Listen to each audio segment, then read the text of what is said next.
Hey everyone, and welcome to my channel. So for today's discussion, we're going to keep it short and sweet, and I'm basically going to offer my 2 cents on the perfect couples and the illusions told to us by our favorite YouTube family vloggers. So for today's discussion, a perfect case study would most definitely be Jamie and Nikki. So for you die-hard Jamie and Nikki stans, you know what I'm talking about. So it's interracial couple based in Australia who've been vlogging and allowing us to go through life with them for a really long time now. So we've been there for them, their engagement, to their marriage, to them buying their first house, to them starting their family. They've basically allowed us to sort of share in their most private moments, which is fantastic and it's endearing, and this is why some of us really enjoy watching them. However, one thing I have to point out, especially now, given what's currently happening, if their social media is anything to go by, especially Nikki,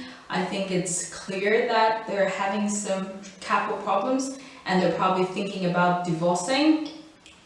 And it got me thinking, like, for the longest time since I started watching this couple, I always thought that was so perfect. And more or less, I seriously thought that Nikki was like superwoman, like she was, you know, always well put together. She was always happy and genuinely seemed involved. She was trying to maneuver her career and her studies and being a great wife and being a mother, and it was like so many caps to wear for one person. How does anyone realistically do that and keep some sort of balance? And I always thought, wow, like Jamie must be a fantastic support system and he must be, you know, really encouraging and very motivating to his wife. And so I always thought this is a perfect couple and this is an ideal couple, and I aspire to be them. I would like to be them because they were so perfect.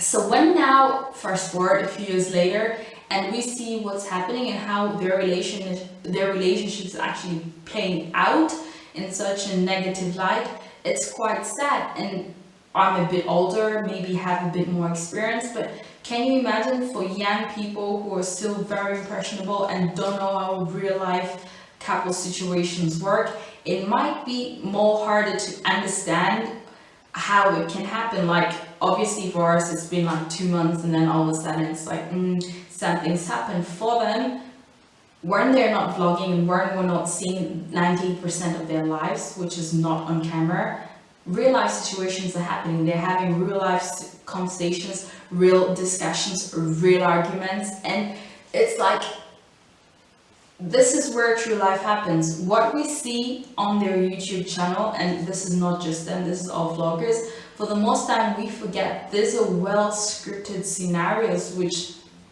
are sort of played out as a marketing ploy, and there's nothing wrong with that, because if YouTube is your full-time job, you have to brand yourself, you have to market yourself to the right audience, and when you get your niche audience, you have to keep producing content that they want to see. Now for Jamie and Nikki, we always fell in love with this with the couple scenario and then being so happy together, and so we all fell into that and we loved to see that, and so they kept going. And maybe this relationship has been on the rocks for a while now, but we would never know because this is their full-time livelihood, so they had to keep selling us what they were trying to sell us, and this is this perfect couple.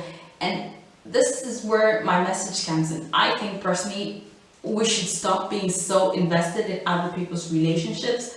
We should not use other people's relationships, especially on YouTube, to benchmark our own relationships, to sort of make comparisons, because it's completely unfounded. Because you cannot base your real life experience and real life scenarios with scenarios that are scripted to portray a very specific controlled narrative. It doesn't make sense. You're just only going to end up disappointing yourself. So the main point is firstly, stop investing too much in other people's relationships. Secondly, there is no such thing as a perfect couple. Thirdly, we should stop making speculations and stop apportioning blame, especially when we see our favorite couples sort of going through situations, because behind the scenes and things we haven't seen, there are probably real problems that have been lacking for a long time. So when I say we should stop pushing blame and trying to make speculation on what could have happened, this is more or less to those people who are putting out videos there and more or less saying maybe Jamie cheated, maybe Nikki cheated, we don't know. And there's more to people breaking up than infidelity. Maybe it's people grow apart, people grow wiser, people decide that they need to find themselves individually. And when you want to grow as a person, or when you realize the sudden growth, maybe you want to take the journey to discover yourself, the self-discovery on your own, and maybe you realize your partner is not your perfect match to go on the journey with, or maybe you realize you've outgrown them. So regardless, my video was to keep it short and sweet. It was to address the issue of this perfect couples. It's a myth, it does not exist. Enjoy your life and just let it play out. Do not use other couples on YouTube as a benchmark for your real life relationship.